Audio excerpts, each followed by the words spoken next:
clientes, colegas, amigos, muy buenas tardes, bienvenidos a esta tercera videoserie que, como les platicaba, vamos a seguir buscando fortalecer la cultura financiera, que sigan aprendiendo sobre temas complejos como el tema de los derivados. Ya platicamos también de la situación actual y de todos los factores macroeconómicos que estamos viviendo hoy en día y que le pegan mucho a nuestras compañías. Y en el objetivo del día de hoy vamos a ver lo que nadie te cuenta al momento de contratar un derivado, cuáles son las tareas operativas que hay que realizar, el análisis que se debe hacer para tomar una buena decisión y finalmente todo lo que tenemos que considerar de pros y contras ante una estrategia o ante otra estrategia y qué es lo que vamos a buscar ir contratando. Entonces, lo primero que quiero explicar es el asesor de hoy. A mí no me gusta hablar mal de nadie, pero generalmente el que nos llega a vender un derivado es el banco.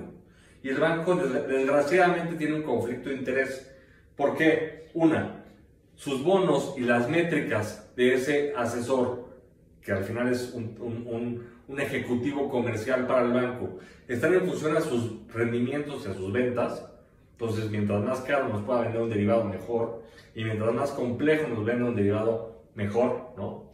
Y el segundo tema es que no conocen a fondo nuestras expectativas, nuestras necesidades y nuestro riesgo como empresa única, ¿no? Porque al final todos creemos que nuestra empresa es única y cada empresa tiene sus riesgos específicos y el banco no los conoce, ¿no? Entonces es importante siempre considerar a un asesor externo que vele por tus intereses.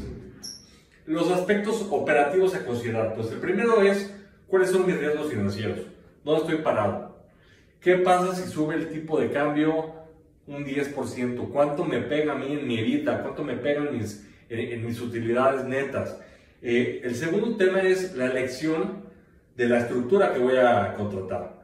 ¿Por qué voy a contratar hoy una opción y no un swap o un forward? O puedo contratar una estrategia con opciones porque no creo que el tipo de cambio suba tanto, ¿no? Ya veo cierta estabilidad, en fin.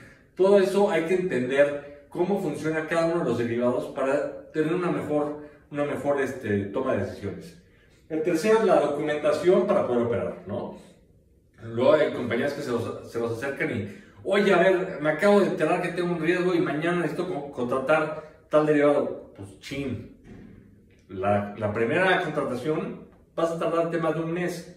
¿Por qué? Porque vas a necesitar mandar información al banco, darle tus garantías, te van a pedir ciertos colaterales, etcétera, etcétera. Entonces todo eso hay que saber con qué tenemos que cumplir para poder contratar derivados. Y el punto último es la evaluación y la contabilidad, ¿no? Esto es más para grandes empresas o para empresas que les importan más los lectores de estados financieros. Y también es importante contabilizarlas de una mejor manera o de una manera correcta para que el lector de los estados financieros no se espante con están contratados derivados y no se entienda que los derivados son de cobertura y que están ligados a mi operativa diaria. Entonces, bueno, como análisis de riesgos financieros es entender cuál es mi ciclo operativo. No es mi riesgo a partir de que lo meto en la contabilidad de mi operación. Mi riesgo empieza a partir de que yo acuerdo un precio y un volumen con un cliente y yo acuerdo un precio y un volumen con un proveedor. Desde ahí está todo mi ciclo operativo y desde ahí empieza mi riesgo. Entender cada cuánto yo puedo negociar los precios con mis proveedores y con mis clientes. Si yo le vendo una cadena importante, sabemos que le voy a poder negociar un 5, un 10% máximo, aunque en el mercado de precios se me haya subido un 40 o un 50%. Eso es lo que hay que entender y a lo mejor es cada 6 meses, ¿no? En cambio, si yo soy el cliente más importante o el proveedor más importante de mi cliente, tengo más poder de negociación. Todo eso hay que considerarlo en la estrategia de coberturas. Otro tema es la ciclicidad, ¿no? Si por ahí soy una empresa que vende trajes de Santa Claus, pues bueno, mis coberturas van a estar mucho más pegadas a noviembre, diciembre que en febrero o marzo, ¿no? Entonces, tiene que hacer lógica con lo que estoy operando. Cubrir exposiciones netas, ¿no? Si por ahí tengo un riesgo de vender dólares, $100,000, pero necesito comprar 50, pues nada más hay que salir a cubrir el efecto neto, ¿no? O lo que me falta por cubrir. Considerar los arrendamientos y los guantes que generalmente están en dólares. Eso lo decíamos desde el primer módulo, ¿no? Hay que entender todas mis obligaciones en una manera distinta a mi manera funcional. Y finalmente, no poner todos los huevos en la misma canasta. No decir, ay, hoy porque me levanté de buenas, hoy voy a cubrir el 100% de mi exposición del próximo año. No sabemos si hoy es un buen momento o no. No sabemos si contratar puras opciones sea lo más indicado o si valga la pena considerar los forwards, ¿no? O considerar otro tipo de opciones. Entonces, no hay que poner todos los huevos en la misma canasta, hay que diversificar. Siempre vamos a promover la diversificación. Y aquí tenemos un ejemplo de la metodología escalonada que promovemos en GBS, en donde claramente no se ponen los huevos en la misma canasta, ¿no? ¿Qué es lo que buscamos? Pues no sé, si mi exposición es dentro de un mes, tal vez sí salga a cubrir el 80%. Pero si es en 3 meses, ¿qué pasa si cubrimos hoy un 50%, el próximo mes 10%, el siguiente 10% y el último mes 10%? ¿Por qué? Porque al final, si no ponemos otra vez todos los huevos en la misma canasta, vamos a encontrar oportunidades en el mercado para contratar a un mejor precio, ¿no? Por ejemplo, ahorita que el tipo de cambio está sube y baje, sube y baje, sube y baje, pues nosotros siempre buscamos cubrir cuando el tipo de cambio está a la baja, ¿no? No sabemos, obviamente, si mañana va a estar más bajo o más alto, pero puedes por lo menos ir promediando, ir consiguiendo precios más accesibles que si el día de mañana contratas el 100% y luego ya no tienes cómo moverte, ¿no? Entonces, siempre es importante considerar esto. Y el otro tema es diferenciar las transacciones pronosticadas de los compromisos en firme.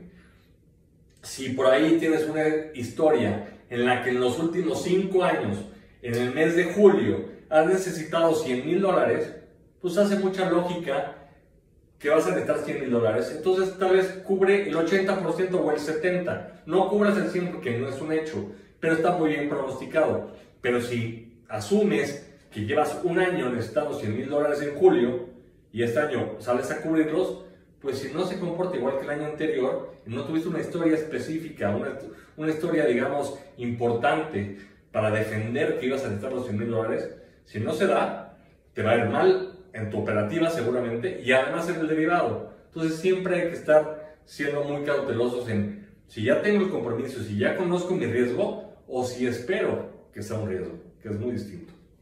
Los factores más importantes para contratar un derivado que tenemos que considerar. El primero es si la ganancia es ilimitada o la pérdida ilimitada.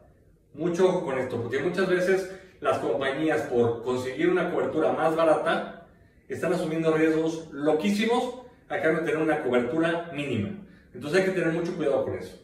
Otro tema es el nivel de strike o el nivel del precio de ejercicio o el precio que estoy pactando y el plazo. Por ahí les puedo preguntar, oigan, si yo pacto comprar dólares a 23 pesos en un mes, ¿estoy loco? La respuesta es no, porque si estoy pactando dólares a 23 en un mes, que es muy poco probable que suceda,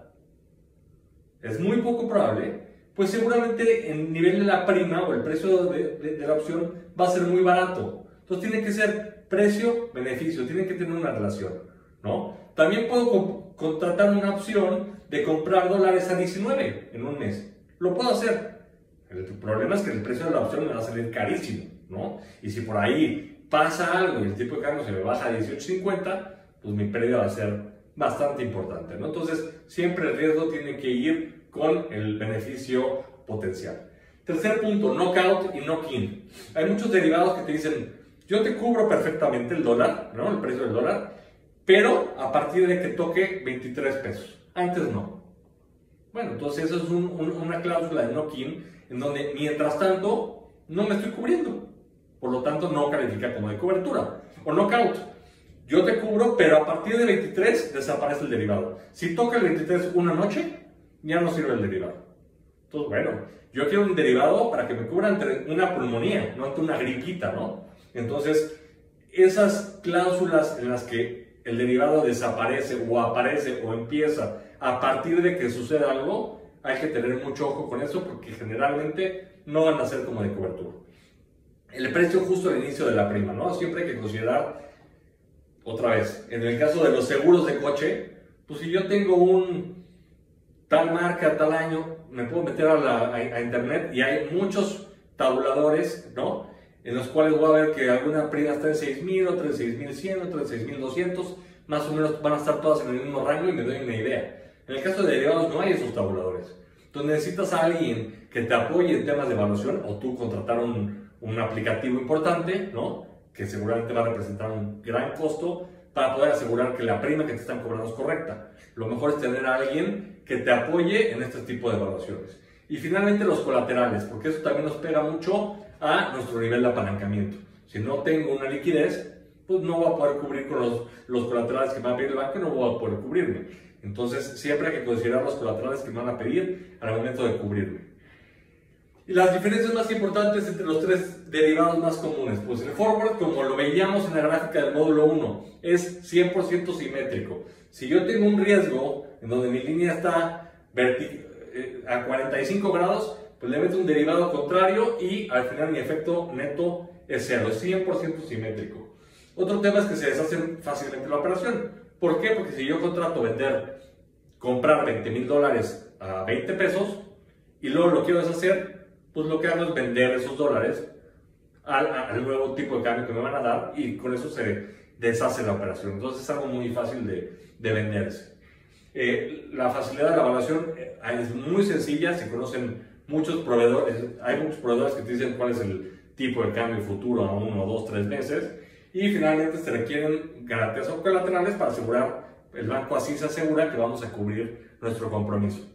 En el caso de los swaps hay más complejidad porque no es nada más un forward, sino que es una mezcla de diferentes forwards, ¿no? Entonces ahí los precios también tienen ahí ciertas fórmulas que luego vamos a ver que se vuelven un poquito más complejos.